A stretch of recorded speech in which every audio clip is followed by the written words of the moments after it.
which means we've got an hour left to play here on Birds 365. You got John McMullen and Jody McDonald here hanging with you. Thanks for streaming in. And while you're here, we got a big fat number of almost 500 today. Hit that like button. Go ahead. Give your boys, Mac and Mac, a little bit of love. Help us out with our algorithm. Johnny Mac, I'm going to run an algorithm by you. And I need your most serious football face here, because I know you're not a guy who is beholden to stats.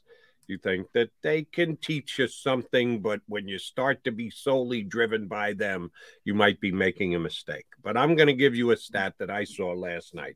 And I want to give credit to the person who put this out there. And it's not a guy who I had ever heard of before, but it was a number that I just couldn't believe. Where the hell is it? I wrote it down.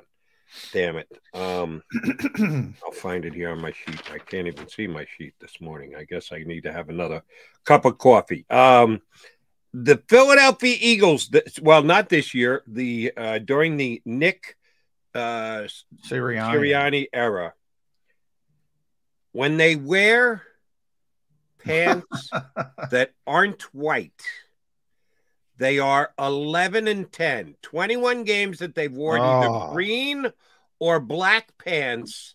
They are 10-11. In games where the Philadelphia Eagles have worn their white pants during the Nick Sirianni era, the Eagles are 10-0. They're undefeated in the white pants in the Sirianni era. Now, I know you're not a numbers guy. You want to stick to...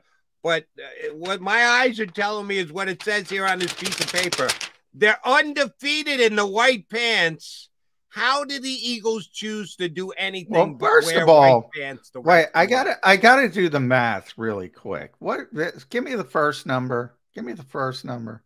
In either black or green. Yeah, they're 11-10. 11-10. All right. Well, I guess he's lost. What did he lose? 9. I guess he's lost 10 games. Yeah. All right. It checks out. That's a Jeff Kerr stat. That's a, no, Jeff's big Jeff on. Kerr. It's a guy I've never heard of. I mean, Jeff's big on uniforms. Denz Selman. Denz being D-E-N-Z. Selman put out the numbers. Eagles 10-0 in white pants, 11-10 in non-white pants. Yeah, Johnny Mac, that's stark. You can't argue. That's more than coincidence there, Johnny Mac. You can't argue. Write this off the coincidence. You can't argue with science, I guess. Yeah, I mean, I'm not a superstitious guy, so yeah, I'm going to tell you that's nonsense. Who cares? White pants, there's no way. I go. If the Eagles put on a green or black pants again this year and they lose a game, I'm reminding the people that you said that. Well, you can remind them all they want. I think superstition is nonsense. People say all the time when, you jinxed so-and-so, no, I didn't. I didn't jinx anybody. Ever. Yeah, I don't believe in that kind of stuff. I think people that do are full of hooey. I don't know what to tell you. They're not losing games because of the pants they're wearing. They've 10 times. Yeah. It's like the coin toss. They have not lost one game in white pants, John McMullen. Yeah. Well, then they would just wear white pants. But also, you're at the mercy of the other team. You're at the mercy of the other team because they get to choose. Let me ask you about that. For years, the Cowboys, there was the narrative that they were bad in their blue jerseys. So typically in the NFL, you would wear your dark jerseys at home and you would wear your light jerseys on the road. But the Cowboys did the 180 because they were concerned. And this was when the Cowboys were really good, the Staubach Cowboys, and they won all the time. They always wore the white jerseys as much as they could. And everybody would flip because the home team would get to choose and force the Cowboys to wear their blue jersey. Didn't work more often than not, but, people get it in their heads. Here's where I think you're wrong, Johnny Mac. The home team does get to dictate what color jersey you wear. I don't believe they can dictate what color pants that you wear. One team wears a light jersey, one team wears a dark jersey. You can color coordinate with whatever pants you want. If the Eagles want to wear white pants the rest of this season, they can do so and cannot be stopped by another team. Well, maybe I'll bring this up to Nick in one of our off the record set, but I'm not going to. I can't give any credence to nonsense. I'm sorry. I'm not capable of doing it. I'm not capable of doing it. If people actually think, if there are fans out there who think what the Eagles wear, and I go to my friend Reuben Frank, and he was the first one, I give him credit. If you ask me 10 minutes after the Eagles game over the Giants what the Eagles were wearing, I could not tell you. I can't tell you because I don't care. And it doesn't matter. And I get so many fans, Jody, you say, what are the Eagles wearing? I don't care. I don't care. It doesn't matter. It doesn't matter. There are no such thing as jinxes. There are no such thing as there's bad luck. Sometimes the football doesn't go your way. That's life. That's life. That's all life. So we all go through things, and sometimes bad things happen. Sometimes good things happen. Sometimes you're lucky. Sometimes you're not lucky, but it's not because of what you're wearing. I know that. All right. The numbers are the numbers, and the numbers to me play more than just a coincidence. If it was 2-0 and 3-3, no, it's since Nick Sirianni started. That's when we're talking about the personnel of this team, the coaching of this team, it's none of that. It's not the way Jalen Hurts is playing. It's that they wear what is it? They wear white pants and they win. Yes, and they wear dark pants and they lose. Yes. So it's got nothing to do with Jalen Hurts. It's got nothing to do with Hassan Reddick and the great defense. Maybe Jalen picks his game up in the white pants. Maybe the white pants make him better. Well, Jalen likes the black jersey. I know Jalen likes the black uniform. So I can't speak to the jerseys. I can only speak to the pants. That's the stats that I'm working with here. All right, Johnny Mac, I do want to get to some other things that happened around the league yesterday. How about our buddy Jason Peters? Looks like he could be the starting right tackle for the Dallas Cowboys. The Dallas Cowboys lost their starting right tackle in the game on Sunday. And there is rumor afoot that Jason Peters will be asked to move out to right tackle to take over the position. It has not been confirmed yet that he and his agent have already walked into Jerry Jones' office and said, oh, we got to renegotiate my contract. Because if I'm playing tackle, I need to be paid more than you said you were going to pay me. Otherwise, I don't know if I really want to switch my position. We kind of heard that here in Philadelphia. Maybe it happens down in Dallas this week. Jason Peters against whoever's coming off that left side of the line for the Eagles defensively on Christmas Eve. Yeah, I wonder if Eagles. I wonder if ESPN put the torn ACL for Terrence Steele in their football power index computer. Good question. Fair question. Yeah, that's a big injury. He's been playing pretty well for them. They are getting Tyron Smith back. So I guess it'll be interesting. I guess the plan is to move Jason over there. We'll see. If Tyron Smith is back, I guess they're going to move the rookie into guard. I guess that's the plan. But yeah, in a million years, I can't figure out how people think. Look, I'm the one who told you it's 6-1. The Giants weren't all they were cracked up to be, because the underlying stuff and the metrics and the film didn't indicate a 6-1 team. I said the same thing with Minnesota. It's taken a little bit longer. Now they're leaking oil. They're giving up 350 yards passing every week. All year it indicated they can't play pass defense. With the Cowboys, they've had a lot of injuries on the offensive line. As I said, Tyron Smith was the first one and the biggest one, and looks like they're going to get him back. I don't know how you look at these two teams and say, oh, this team is more powerful than the Eagles. Now, that doesn't guarantee you anything. we all know, I mean, the Eagles, as well as they're playing right now, all it takes in the NFL, and that's what makes the NFL compelling, to be honest, all it takes is one bad game and you're out. So it's no guarantee of anything if you play poor on a particular game day. But I will say this: if the Eagles bring their A game and the Cowboys bring their A game, the Eagles are winning. Who's going to win? Yep. That's what I'm saying. And I don't know. That star on the helmet, it for years has clouded people's views. And there's certain teams, we talk about it, Yankees in baseball, Celtics in basketball, Lakers maybe. Every year people think those types of teams are a little bit better than they really are. It would be interesting to see Jason Peters going up against Brandon Graham on that last I'll take series. Brandon in that match. The way he's been playing this year, so would I. So should everybody else here in Philly Nation. All right. One other thing I wanted to get to nationally, and I do this often, and I don't hear that many other guys do it on talk radio or any kind of format like the one we have here on Birds 365. And that's give credit to someone when they just get something right.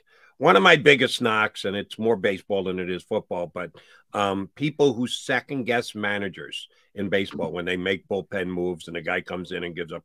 How could they bring him in? What the hell was he thinking bringing him in? On nights that the home team wins, no one ever says, nice job by the manager bringing in the guy for the eighth and the ninth. No, you're just expected to get it right every single game. Nobody ever says, good job, skipper. But God forbid he bring in a guy out of the pen and he gets in. Then the manager's a bleeding idiot. So I want to give credit to someone who, for my money, does nothing but tape slings and arrows. Nobody ever gives him any credit for anything other than negotiating high television contracts. And that's the commissioner of the National Football League, Roger Goodell, who I think does a damn good job.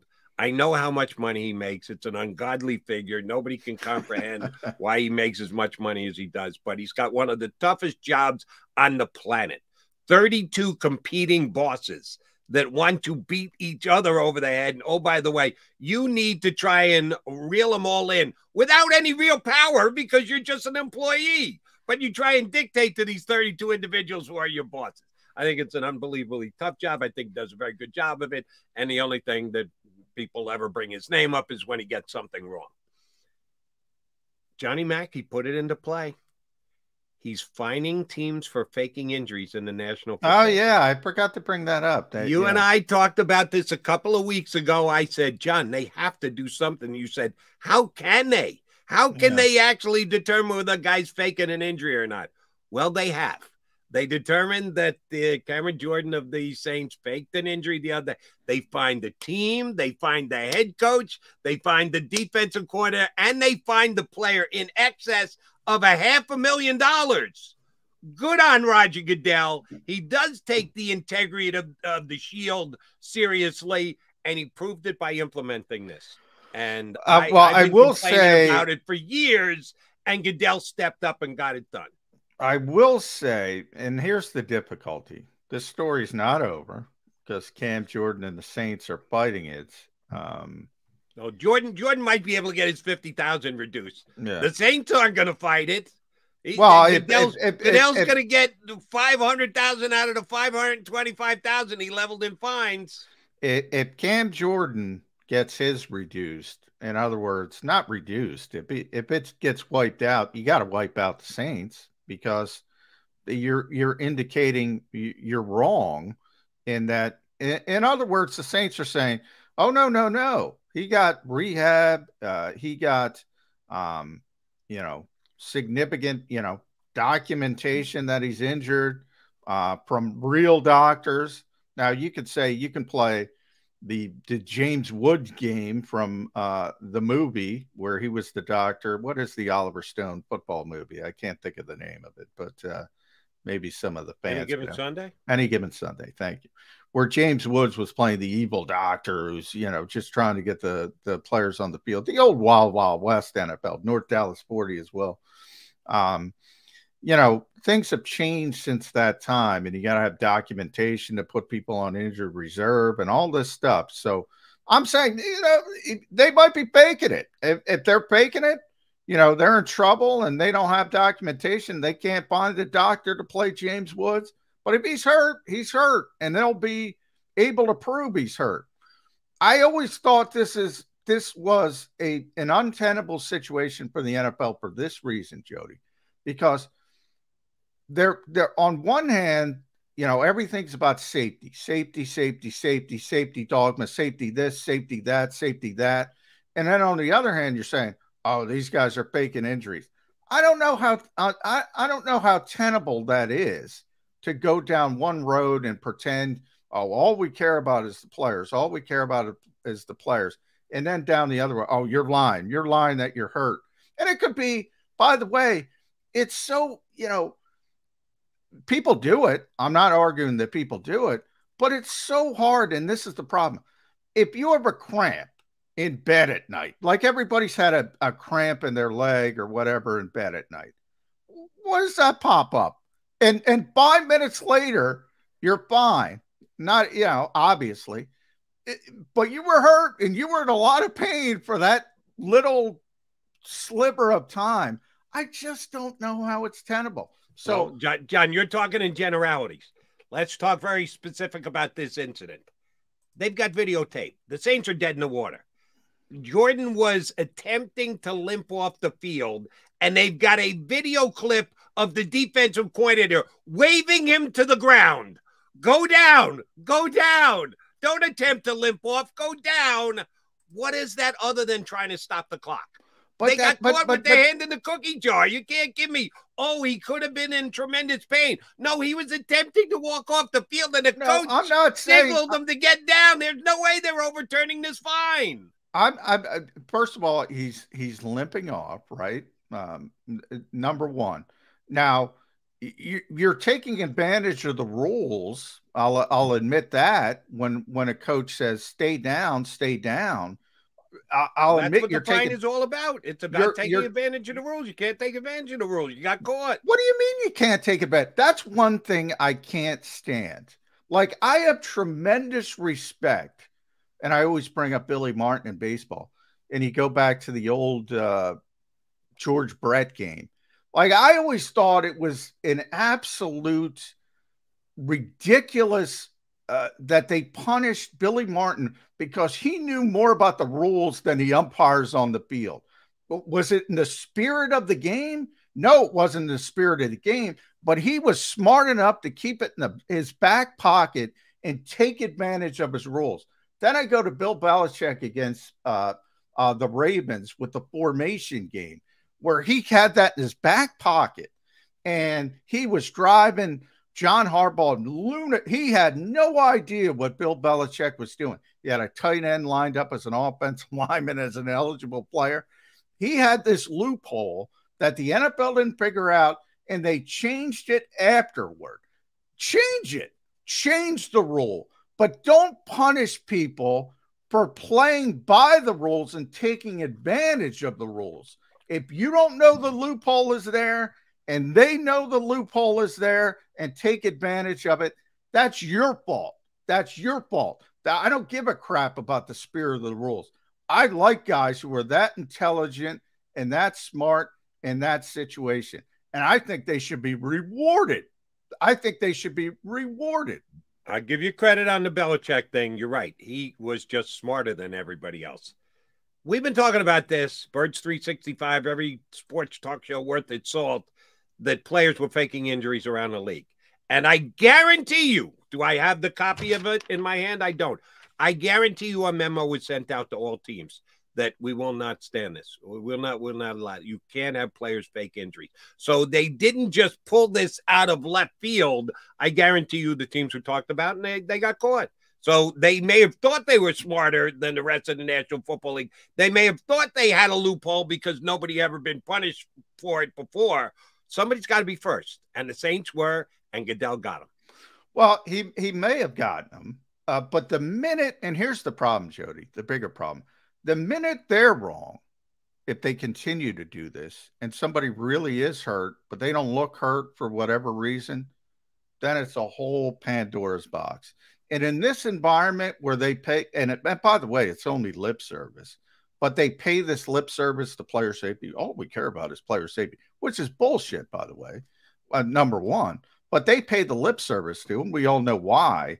The minute a player is hurt and they get it wrong, Pandora's box.